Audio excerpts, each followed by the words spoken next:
Je vous remercie de vos mots aimables. J'espère que je vais me faire entendre.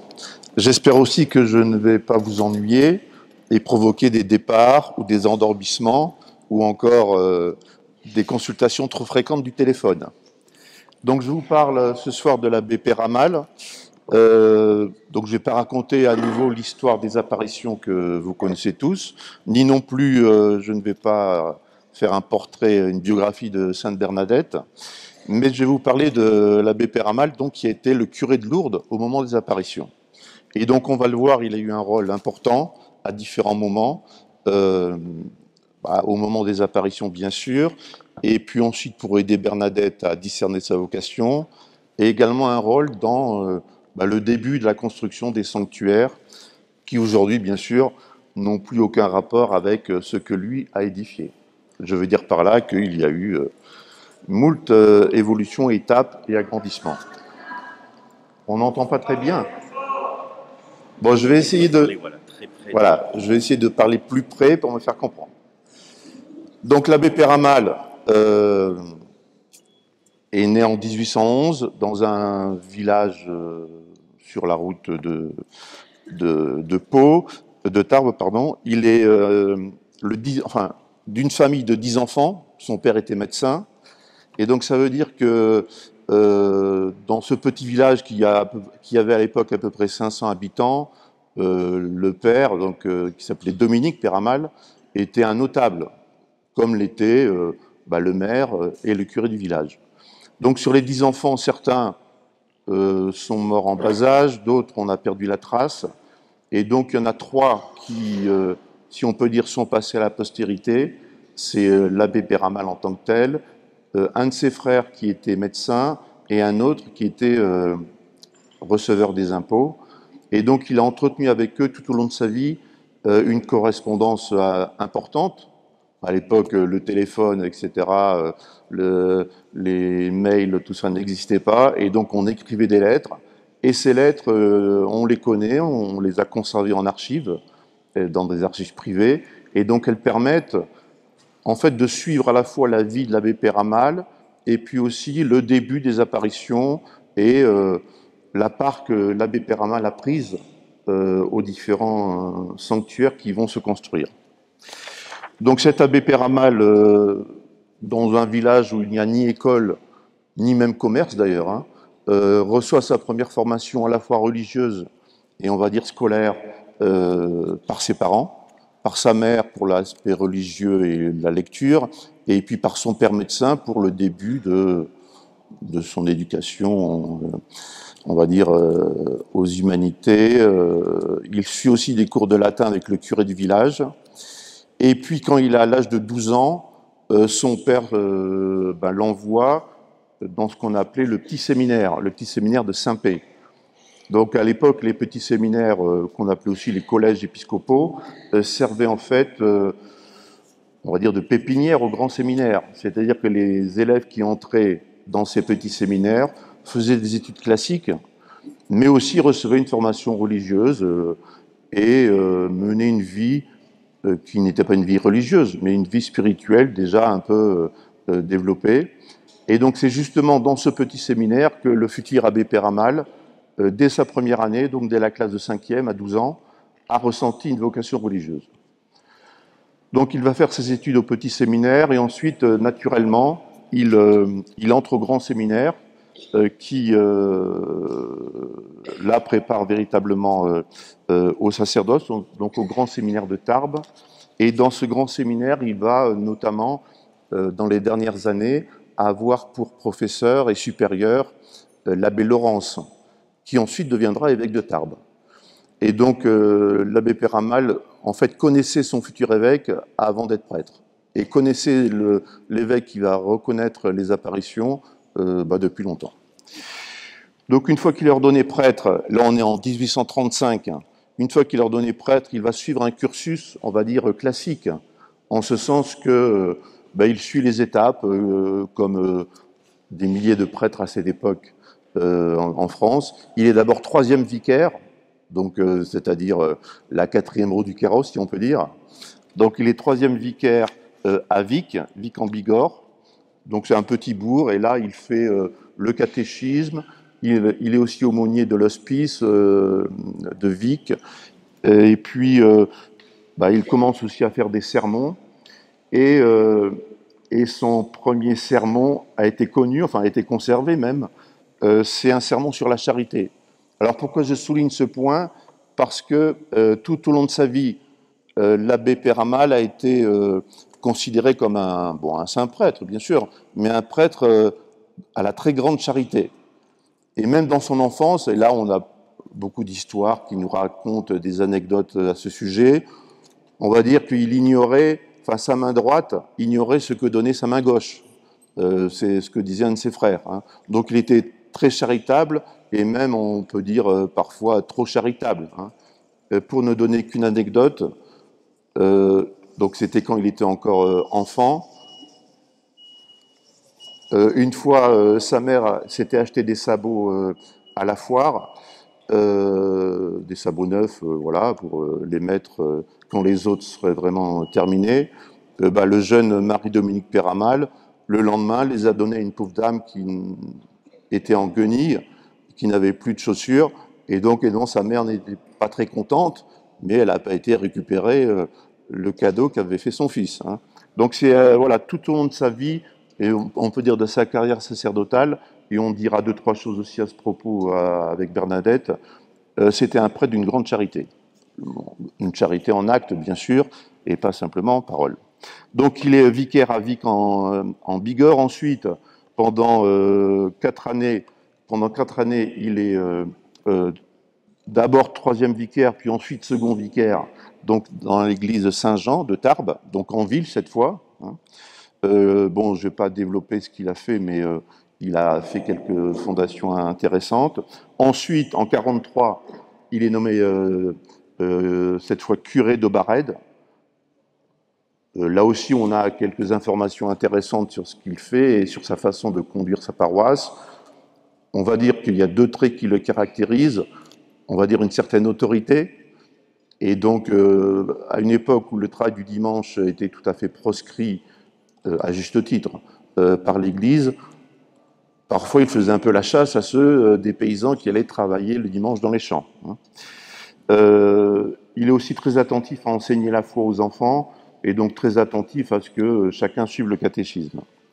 Et puis en 1851, l'évêque, et donc c'est Monseigneur Laurence, qui est devenu évêque en 1945, en 1851, Monseigneur Laurence le nomme aumônier de l'hospice de Tarbes. Donc c'est un hospice qui est important. Il est à la fois un hospice civil et un hospice militaire. Et donc dans cette fonction d'aumônier, l'abbé Péramal s'occupe à la fois, si on peut dire, des malades et des personnes qui sont accueillies dans cet hôpital. Et il s'occupe aussi des sœurs, c'est les filles de la charité, qui, on va dire, gèrent l'hôpital. Donc une communauté de 10 religieuses. Donc c'est un hôpital que j'ai dit qui est important. Il accueille à cette époque à peu près 200 personnes. Donc je dis un mot là-dessus parce que c'est significatif, on va dire, de l'apostolat et du ministère de l'abbé Péramal. Donc on accueille dans cet hospice de Tarbes des malades civils, mais aussi des malades ou des blessés militaires. On accueille aussi ce qu'on appelait des vieillards indigents, c'est-à-dire des personnes âgées qui n'avaient plus les moyens de subsister, qui ne touchaient pas de retraite, évidemment, à cette époque.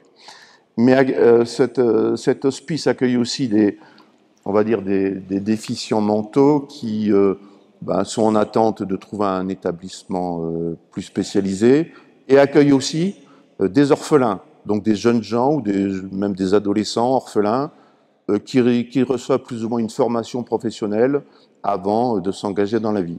Donc on a là un public très divers qui va familiariser l'abbé Péramal avec tous les besoins multiples de la société, toutes les situations difficiles qui peuvent se présenter dans la vie des hommes, de leur enfance à leur âge le plus avancé. Donc lui, il est content de cette fonction. Il est aumônier des sœurs, il s'entend bien avec les sœurs, qui lui donnent des confitures, le produit de leur jardin, etc. Et puis en 1854, l'abbé Laurence, Monseigneur Laurence le nomme curé de Lourdes. Donc c'est une promotion, parce que Lourdes est une ville assez importante, on va le voir. Donc le premier réflexe de l'abbé Péramal, c'est de refuser la fonction, parce qu'il se trouve bien où il est. Aumônier de l'hospice, ça lui convient tout à fait. Et curé d'une ville un peu importante, en développement, ça l'attire pas trop. Néanmoins, il va obéir, évidemment, et puis il va accepter cette nomination. Donc un point sur cette nomination, à l'époque, les curés de paroisse n'étaient nommés qu'avec l'accord du gouvernement. Donc il y avait une petite enquête qui était faite avant par les autorités préfectorales sur la personnalité, la moralité, les qualités de celui que l'évêque voulait nommer curé. Et donc on a retrouvé les résultats de cette enquête, et l'abbé Péramal est quelqu'un qui est bien considéré par cette enquête, par les personnes qui ont été interrogées pour cette enquête. Donc on va dire qu'il a pas de problème particulier à signaler dans ce dossier, ce qui n'est pas le cas de tous les dossiers de cette époque. Donc il est nommé par le gouvernement le 6 décembre 54 et nommé officiellement par l'évêque donc le 9 décembre 54.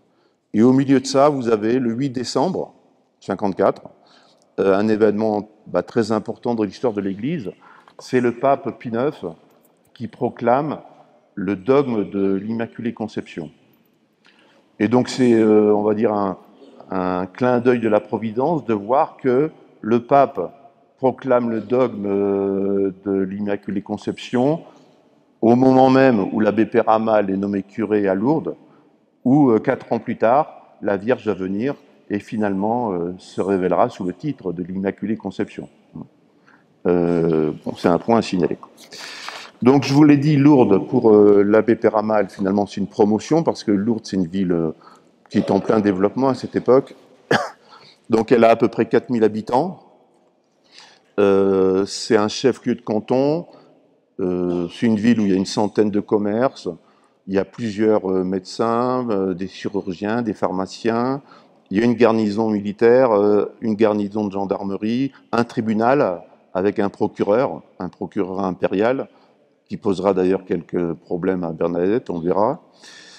Et puis, c'est une ville aussi où il y a déjà, donc c'est pas nouveau, déjà un certain nombre d'hôtels, de cafés, de cabarets. Il y a 2 hôtels et 7 auberges, plus 3 ou 4 cabarets.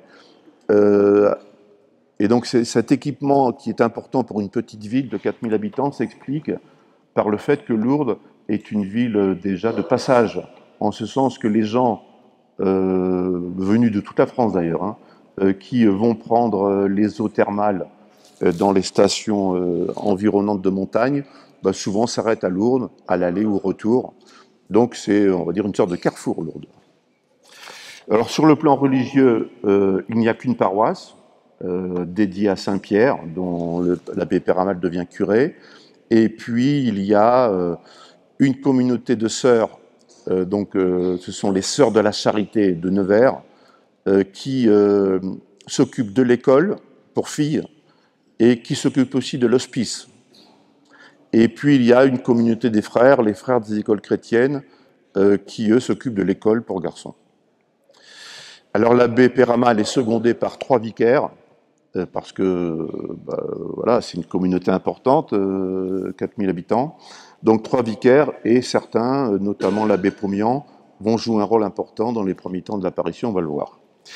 Et puis, je ne l'ai pas dit peut-être, mais je vais vous le dire, l'abbé Péramal est curé doyen, c'est-à-dire qu'il a la responsabilité de 14 autres prêtres des environs qui font partie du doyenné.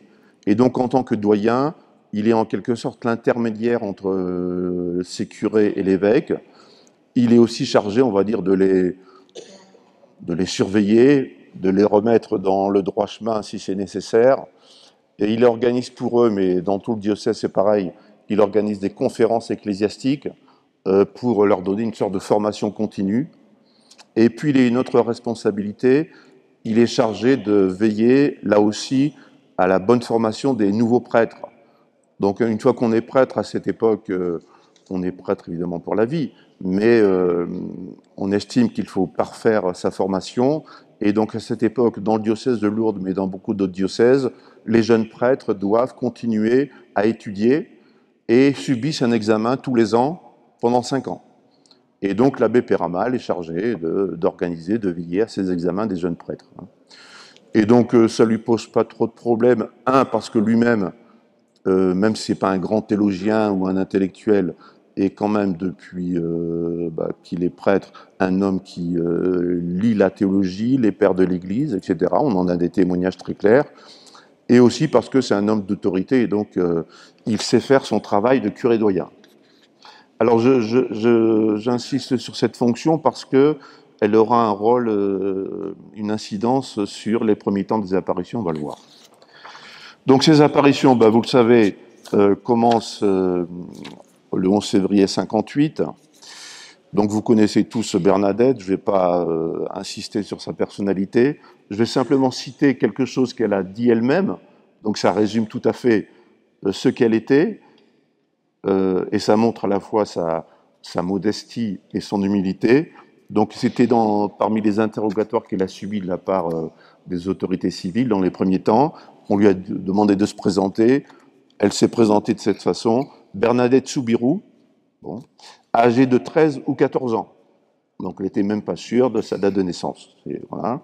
Ne sachant ni lire ni écrire, ce qui est vrai, et n'ayant pas fait ma première communion. Donc c'est une fille simple, mais qui est très sensée avec la tête sur les épaules. Et donc depuis quelques mois, justement, elle a enfin pris une scolarité normale, puisqu'elle est l'élève des Sœurs de la Charité de Nevers, dans le haut de la ville. Et elle a également commencé à suivre les cours de catéchisme pour faire sa première communion. Et donc le 11 février, vous connaissez l'histoire, elle est près du Gave avec une de ses sœurs et puis une amie. Elle ramasse du bois mort pour la maison. Et donc elle voit différentes choses. Donc le premier point très important, et elle l'a dit dès le départ et elle ne fera que le répéter, c'est qu'avant même de voir la Vierge, comme une préparation à cette vision de la Vierge, à 2 reprises, elle a senti comme un coup de vent. C'est l'expression qu'elle emploie dans le patois bigourdan. Elle a senti comme un coup de vent 2 fois de suite. Ensuite, une lumière, elle a vu une lumière, et ensuite elle a vu ce qu'elle décrirait comme une dame habillée de blanc. Donc dès le départ, Bernadette ne dit pas « j'ai vu la Vierge ». Elle dit ce qu'elle voit, elle décrit précisément ce qu'elle a vu et ce qu'elle a entendu, un coup de vent, une lumière, la Vierge, mais elle ne s'aventure pas à dire « j'ai vu la Vierge, il faut me croire, j'ai vu la Vierge ». Donc elle demande à ses camarades, enfin à sa sœur et à la personne à la jeune fille qui les accompagne de rien dire, mais évidemment, le soir même, les parents de Bernadette sont au courant et les choses, on va dire, se passent pas très bien. En fait, c'est pas que les parents de Bernadette ne la croient pas du tout, ils savent pas trop ce que c'est. De toute façon, elle dit pas qu'elle a vu la Vierge, elle a dit qu'elle a vu une dame, mais surtout, ils redoutent que cela leur cause des ennuis. Donc, ils préféreraient que tout ça se tasse et qu'on n'en parle plus. Le 13 février, donc c'est 2 jours après la première apparition, c'est un samedi, et comme tous les samedis, Bernadette Soubirous va se confesser à l'abbé Pomian, qui est le prêtre qui lui fait le catéchisme. Et donc, aussitôt qu'elle commence sa confession, elle lui dit j'ai vu quelque chose de blanc dans la grotte près du Gave, qui avait la forme d'une dame.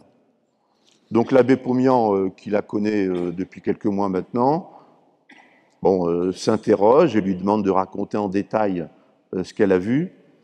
Et plus tard, il dira que ce qui l'a surtout frappé, c'est la mention du coup de vent qui a précédé l'apparition proprement dite.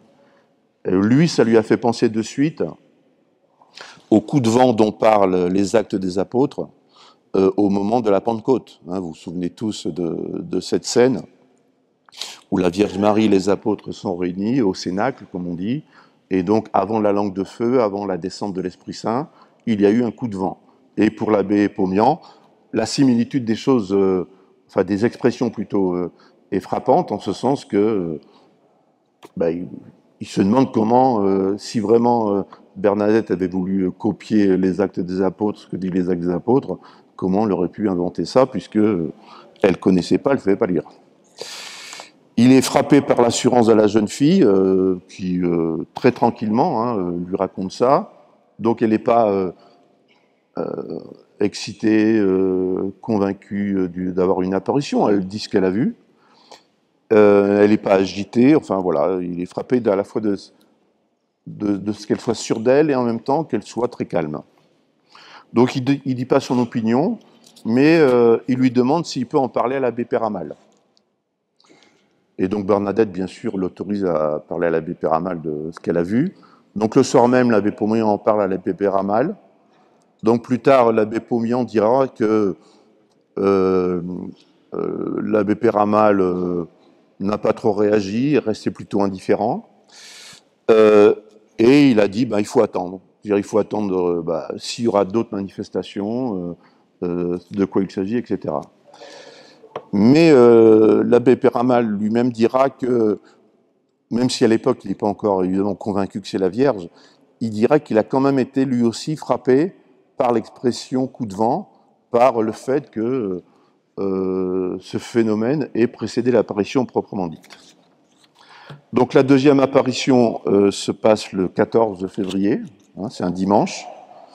La Vierge n'avait pas parlé lors de la première, et elle ne parle pas non plus lors de la deuxième apparition. Elle reste silencieuse. Et donc on peut considérer que ce silence est pour, en quelque sorte, acclimater, préparer Sainte Bernadette à recevoir les messages qu'elle va recevoir. La Vierge à Lourdes, mais ailleurs ça peut se passer différemment, mais à Lourdes, on va dire, a été progressive, a été pédagogique dans son apparition et dans ses messages. Elle n'a pas dit de suite ce qu'elle devait dire. Mais en revanche, elle ne dit rien, mais elle sourit, et donc elle sourit pour montrer sa bienveillance et, si on peut dire, rassurer Bernadette.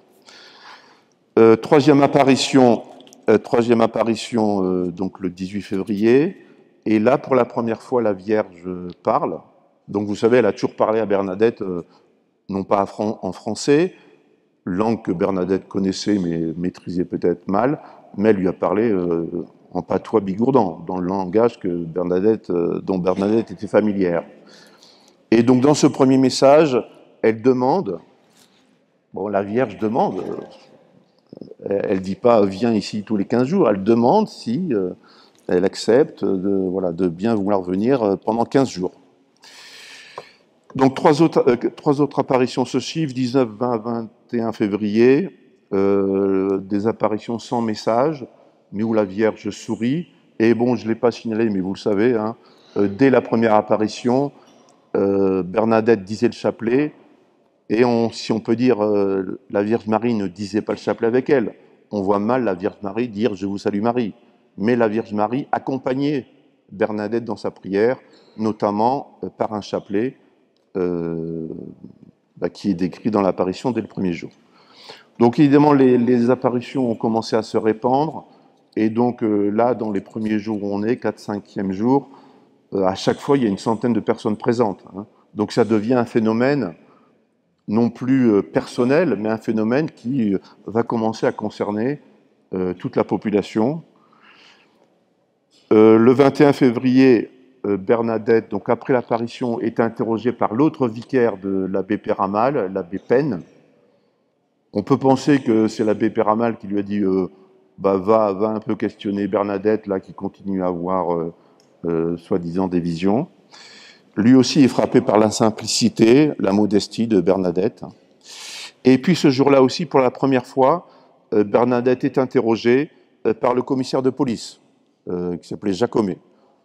Donc elle est convoquée et elle est questionnée assez durement par ce commissaire de police, parce qu'il voit bien qu'il peut y avoir un trouble à l'ordre public, comme on disait à l'époque déjà. Et donc il essaye de la faire se contredire, il est assez sévère avec lui, et il la menace de l'envoyer en prison si elle retourne dans la grotte. Bon, il y aura d'autres menaces de ce genre, on en reparlera, mais il y aurait eu de quoi effrayer Bernadette. Bon, pour résumer, aller vite, on peut dire qu'elle n'a pas du tout été effrayée. Septième apparition, apparition sans message aussi, avec néanmoins une apparition qui dure assez longtemps. Un témoin un témoin qui était là depuis plusieurs jours, hein, dira que ça a duré presque 1 heure. Il parlera d'une extase d'1 heure.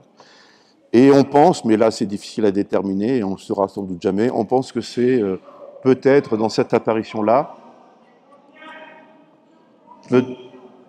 peut-être dans cette apparition-là, que 3 secrets ont été révélés à Bernadette. Bon, je passe sur les apparitions qui se suivent parce que le temps passe. Je signale simplement, et ça c'est très important, le 25 février, donc on est à la 9e apparition, le 25 février, c'est la découverte de la source sur les indications de la Vierge. Donc dans le sol de la grotte, une source, enfin voilà, un point d'eau est mis à jour, découvert par Bernadette sur les indications précises que lui donne la Vierge. Et donc c'est important puisque ça va, si on peut dire, caractériser Lourdes comme lieu d'apparition où on peut demander par l'intercession de la Vierge la guérison, et ça dès le départ. Et donc dès le lendemain de cette découverte de la source, on a une première guérison. Donc j'y insiste pas, mais c'est celle d'un ouvrier, Louis Bourriode, qui travaillait dans une carrière et qui avait eu un éclat de pierre dans l'œil. Les médecins n'avaient pas pu sauver l'œil. Et donc, en prenant de l'eau et en l'appliquant sur son œil, il avait été guéri. Et donc, c'est suite à cette guérison que, si on peut dire, les premiers travaux d'aménagement de la grotte vont être faits. Et le jour même de la guérison de Louis, c'est-à-dire le lendemain de la découverte de la source.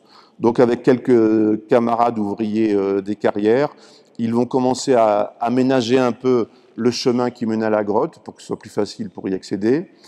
Et ils vont aussi commencer à aménager la source, entre guillemets. Donc ils vont la canaliser par des bouts de bois, ils vont créer une sorte de petit bassin pour que les gens puissent venir chercher de l'eau. Et donc c'est le début de ce que vous connaissez et qui ensuite deviendra les piscines. Hein. Et donc les guérisons sont un des aspects importants de l'eau.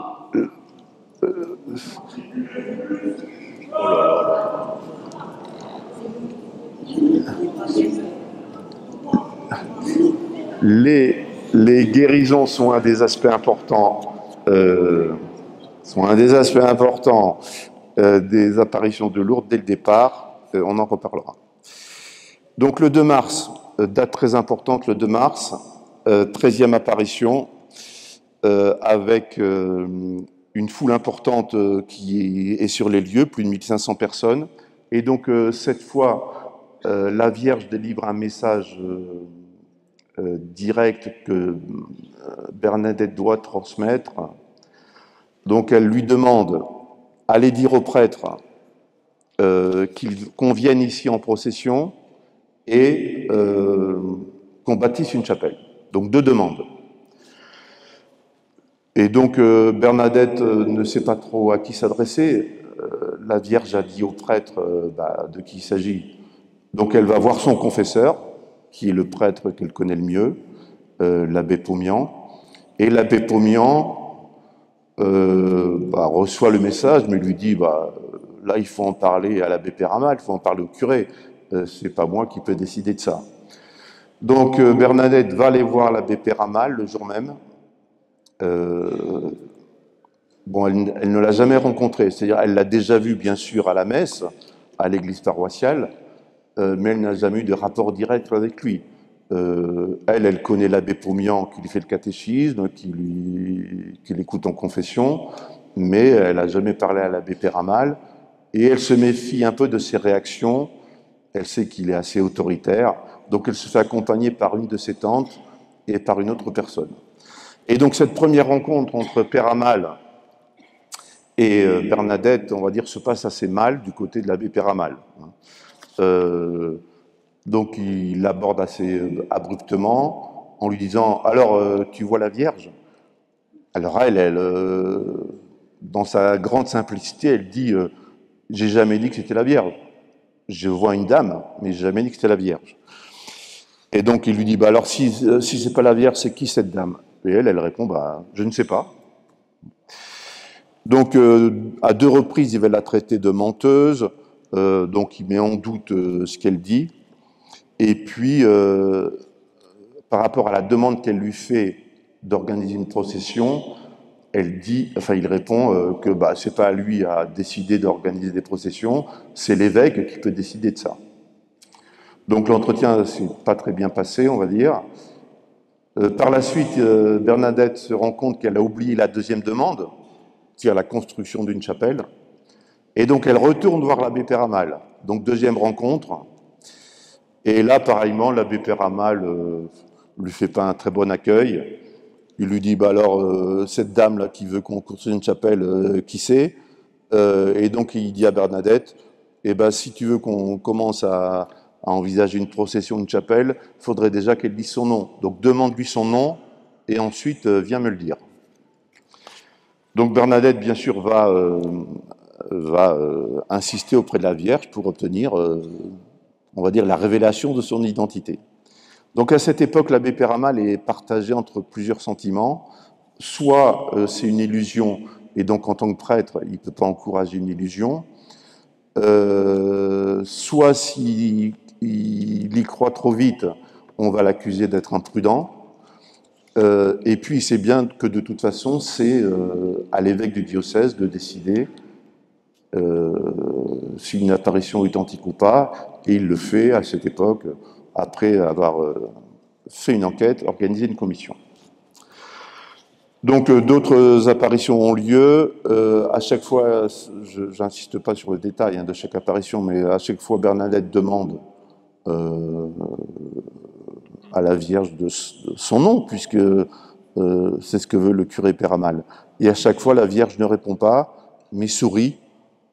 Donc le sourire de la Vierge, c'est important, évidemment, à Lourdes. Et on arrive ici à la fin des 15 jours, le 4 mars, où la Vierge n'a toujours pas révélé son nom, et donc et où les apparitions, finalement, on ne sait pas si elles vont continuer ou pas, puisque les 15 jours que la Sainte Vierge avait demandé sont terminés. Donc Bernadette ne va plus retourner à la grotte dans les jours suivants, et l'abbé Péramal, lui, ne sait pas trop quoi penser, puisque ce qu'il a demandé à la Vierge, il n'a pas eu de réponse. Néanmoins, pendant cette période, le culte, si on peut parler ainsi, commence à s'organiser dans la grotte. Et ça, c'est à l'initiative des fidèles. C'est pas l'initiative du clergé, puisque l'abbé Péramal a interdit à tous ses prêtres, donc je veux dire les prêtres de Lourdes, mais aussi les prêtres du doyenné, donc il leur a interdit de venir à la grotte tant que l'apparition n'a pas été reconnue. Donc il ne veut pas que le clergé encourage ce qui serait peut-être une fausse apparition. Donc à l'initiative des fidèles, la grotte va devenir progressivement un lieu de culte, au sens où on amène une statue de la Vierge en plâtre, en permanence des cierges brûlent, on amène des images, et puis on commence aussi à ramasser de l'argent, des offrandes pour la construction de la future chapelle.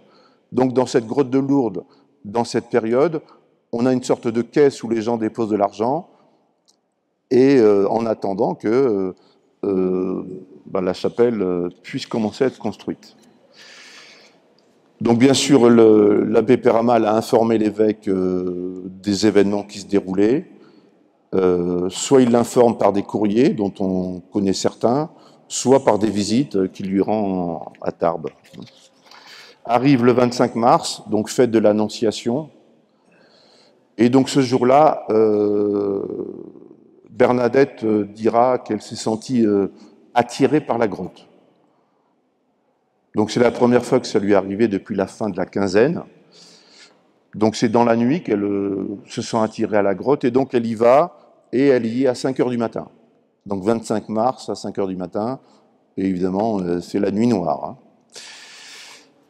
Donc l'apparition va durer à peu près 1 heure. Donc comme d'habitude, je dirais, Sainte Bernadette dit le chapelet, accompagné de la Vierge. La Vierge, à nouveau, demande la construction d'une chapelle. Et donc, à nouveau, Bernadette demande à la Vierge de révéler son nom. Donc, 3 fois de suite, elle le demande. 3 fois de suite, la Vierge lui répond en souriant. Et puis Bernadette qui insiste, parce que c'est une fille déterminée. La 4e fois, la Vierge répond, vous connaissez tous la formule, elle répond en patois bigourdan, elle répond « Je suis l'Immaculée Conception ». Bon, Bernadette ne sait pas ce que ça veut dire. Elle sait à peine que le dogme a été proclamé 4 ans auparavant. Bon, il y a bien une fête de l'Immaculée Conception qui est célébrée à la paroisse de Lourdes chaque année depuis 3 ans, mais le prêtre parle de l'Immaculée Conception, mais il n'emploie pas le terme en patois bigourdan, il n'explique pas ce que c'est. Et donc Bernadette, elle, a retenu l'expression, et donc elle se dépêche, elle est heureuse, elle se dépêche d'aller voir l'abbé Péramal pour lui dire « ça y est, elle m'a donné son nom ». Et donc quand elle dit cette formule à l'abbé Péramal, lui, il est stupéfait, en ce sens que, lui, évidemment, il capte de suite de quoi il s'agit, mais il se dit, mais pourquoi elle a dit ça? Parce que c'est pas un nom, l'Immaculée Conception, c'est un titre, c'est un dogme. Et donc, il est à la fois stupéfait, mais en même temps bouleversé, parce qu'il se rend bien compte que Bernadette n'a pas pu inventer cette expression et ce nom. Et donc, on peut dire qu'à partir de ce moment-là, il a été convaincu qu'il s'agissait d'une manifestation surnaturelle, qu'il s'agissait bien de la Vierge, et non pas d'une tromperie, d'une illusion, ou de quelque autre phénomène. Et donc le soir même, il fait un rapport à l'évêque de Tarbes, en lui disant, voilà, elle a enfin révélé son nom, l'expression est curieuse, mais enfin, je vous laisse juger. Et donc dès lors, l'abbé Péramal va se faire, si on peut dire, le défenseur de Bernadette auprès des autorités civiles qui lui causent différents problèmes, et aussi va servir d'intermédiaire entre Bernadette et l'évêque de Tarbes. Je dois aussi signaler qu'à partir de cette époque, il est confronté à un autre problème. Bon, je ne vais pas insister longuement là-dessus parce que le temps avance, mais il est confronté à une épidémie de fausses visions, de fausses apparitions. En quelques mois, on en a une 40aine. C'est-à-dire des enfants, des garçons, des filles, des jeunes gens, des femmes, des hommes, qui sont persuadés de voir la Vierge. Et donc qui parfois vont attirer aussi les fidèles en se disant lui aussi ou elle aussi, il voit la Vierge. Bon, je ne vais pas détailler, mais il y a différentes explications qui peuvent être données à ces fausses apparitions. Soit c'est des gens qui croient voir quelque chose alors que c'est qu'un phénomène lumineux, ou des gens qui cherchent à imiter Sainte Bernadette, ou encore le diable qui s'amuse à, on va dire, créer des tourments dans cette histoire sainte. On a aussi à cette époque le début de ce qui est devenu un phénomène majeur de Lourdes, les processions. Et donc les premières processions partent de la paroisse, donc la paroisse Saint-Pierre, qui est située dans la Haute-Ville.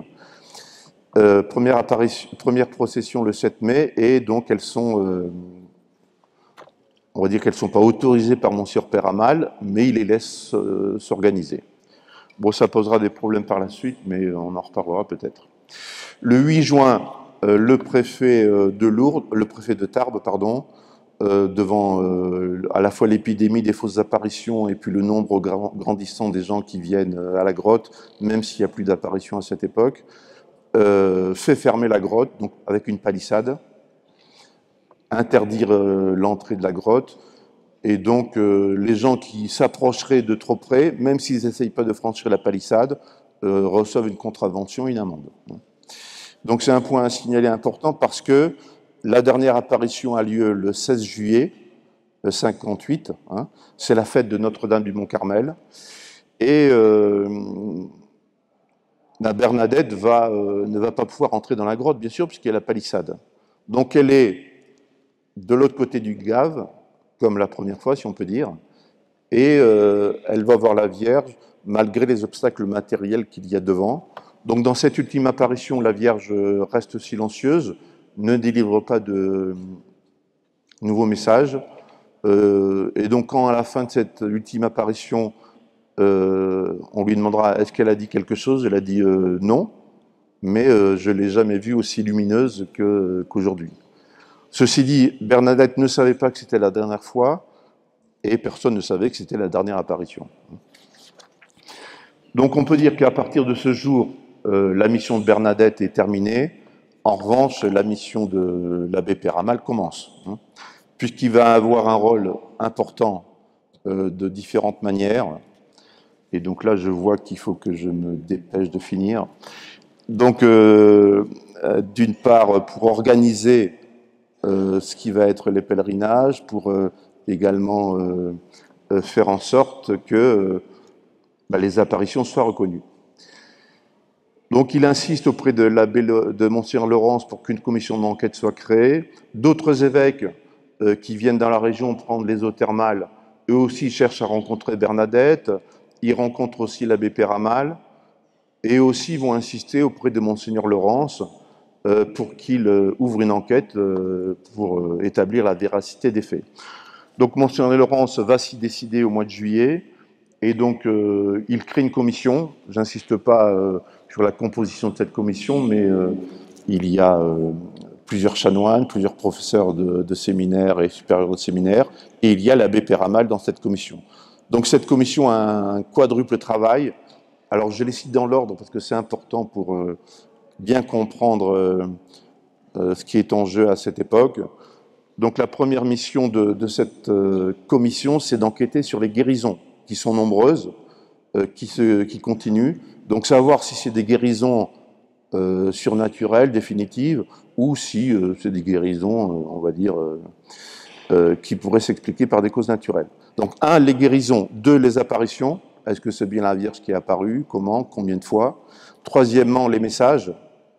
Et 4e point d'interrogation, la source. Comment est-elle apparue? Est-ce qu'elle aurait pu exister avant, sans l'apparition, etc., etc. Donc cette commission va se réunir et travailler pendant plusieurs années, de 58 à 1860. Elle va enquêter à Tarbes, à Lourdes et dans les diocèses environnants. Et donc l'abbé Péramal fait ce travail avec sérieux avec les autres membres de la commission. Et puis finalement, Monseigneur Laurence, au vu du travail de la commission, va rendre une sentence à travers un mandement qui proclame d'une part l'authenticité des apparitions, qui d'autre part affirme qu'un certain nombre de guérisons, pas toutes, mais un certain nombre de guérisons qui sont produites sont d'origine miraculeuse, donc sont dues à l'intercession de la Vierge Marie. Troisièmement, il autorise qu'un culte soit rendu à la Vierge Marie sous le vocable Notre-Dame de Lourdes, donc la spécificité du lieu d'apparition. Et enfin, quatrièmement, il commence à faire appel aux fidèles, officiellement, pour des offrandes pour la construction de la chapelle. Oui, micro. Bon, je suis désolé, mais voilà. Donc j'essaye de terminer en étant audible. Donc l'abbé Péramal va seconder Monseigneur Laurence dans sa construction à la fois de la crypte,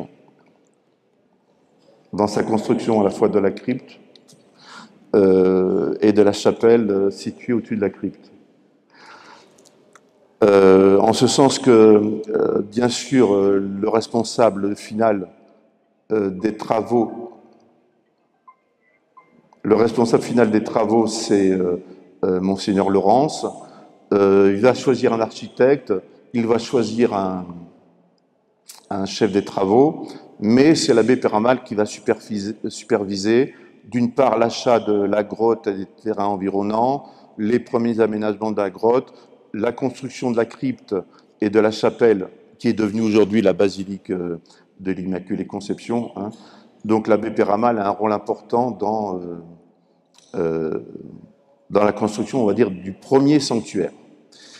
Il a aussi un rôle important dans l'organisation des pèlerinages qui vont se faire progressivement des pèlerinages qui vont venir des villages environnants de Lourdes, et puis aussi finalement de toute la France, notamment lorsque le chemin de fer va arriver à Lourdes, ce qui va permettre l'arrivée de nombreux trains de pèlerins de plus en plus nombreux. Donc la chapelle se construit progressivement avec aussi, à signaler très important, la réalisation d'une statue représentant la Vierge dans son apparition. Et donc cette statue va être réalisée par un sculpteur lyonnais, Fabiche, qui avait déjà réalisé la statue de Notre-Dame de Fourvière. Et donc ce sculpteur va, on va dire, travailler d'après les indications de Bernadette et aussi sous la vigilance de l'abbé Péramal. Et donc cette statue sera installée en 1864 dans la grotte, donc dans la niche des apparitions. Bon, il faut que j'achève mon propos. J'ai encore beaucoup de choses à dire, mais je vais essayer d'être rapide en 5 minutes. D'une part, pour dire que l'abbé Péramal a accompagné Bernadette, on va dire, dans sa vocation. Bernadette a senti une vocation religieuse quelques jours après l'apparition du 25 mars, où la Vierge s'est présentée comme l'Immaculée Conception. Donc à partir de ces jours-là, elle a ressenti en elle un appel à la vocation religieuse, mais elle ne savait pas trop quelle congrégation choisir. Et donc là, différentes options vont se présenter. Elle a d'abord songé à entrer au Carmel, mais l'abbé Péramal lui a fait comprendre que, vu sa santé fragile et vu la règle d'austérité, de grande régularité du Carmel, ça serait peut-être difficile. Ensuite, elle a songé à entrer chez les Bernardines, donc c'est une congrégation religieuse près de Bayonne, assez sévère également, fondée par l'abbé Sestac, donc à cette époque-là. Et là, c'est l'abbé Sestac qui a refusé de recevoir Bernadette parce qu'il estimait que ça allait perturber la congrégation naissante et la vocation particulière des Bernardines, qui est une vocation de solitude dans les sables de la région et de silence absolu. On a aussi les filles de la charité de Tarbes, dont l'abbé Péramal avait été les aumôniers, qui ont essayé d'attirer à elle Bernadette, mais finalement elle se décidera pour les sœurs de la charité de Nevers, donc les sœurs de l'hospice et de l'école de Lourdes, pardon, et elle le fera sur l'incitation pressante de l'évêque de Nevers qui était venu la visiter. Je termine en disant que au fur et à mesure que Lourdes se développe, que les premiers lieux de culte sont inaugurés et installés, Monseigneur Laurence a jugé nécessaire de faire venir des chapelains pour s'occuper du sanctuaire qui naissait et qui allait se développer. Donc il a fait appel au père de Garrison, donc une congrégation religieuse qui s'occupait déjà du sanctuaire de Notre-Dame de Garrison dans les Pyrénées. Et donc ils se sont installés à Lourdes dans les jours où la crypte a été bénie et inaugurée. Et donc à partir de ce moment-là, bien sûr, l'abbé Péramal, on va dire, n'a pas été mis à l'écart, mais leur a cédé la place et donc n'a plus eu de responsabilité directe dans le développement de Lourdes. En revanche, lui va s'attacher à construire une église dans la Haute-Ville, donc pour remplacer l'église paroissiale où il était arrivé en 1954 et qui était une église trop petite à l'époque et en mauvais état. Donc il va obtenir l'accord du gouvernement, l'accord de la commune, l'accord de l'évêque pour construire cette église qu'il va vouloir dédier au Sacré-Cœur.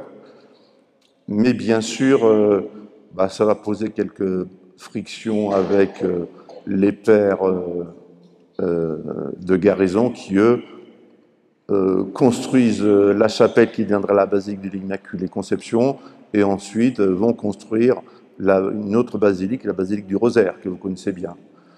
Donc l'abbé Péramal va avoir des difficultés à achever l'église qu'il voulait construire et finalement, avant même qu'il meure, les travaux devront être interrompus et ne pourront reprendre que plusieurs années après sa mort par manque de fonds.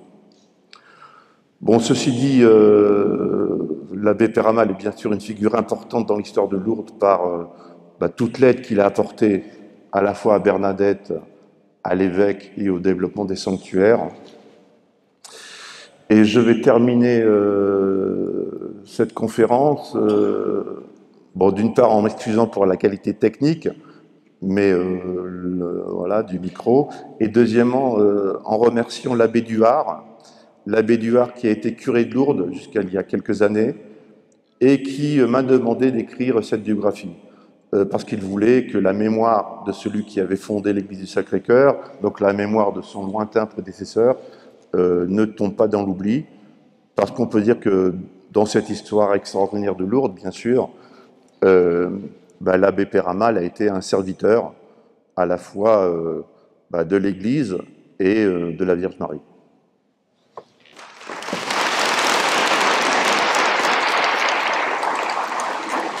Il n'y aura pas de questions, ils vont râler, ne vous inquiétez pas.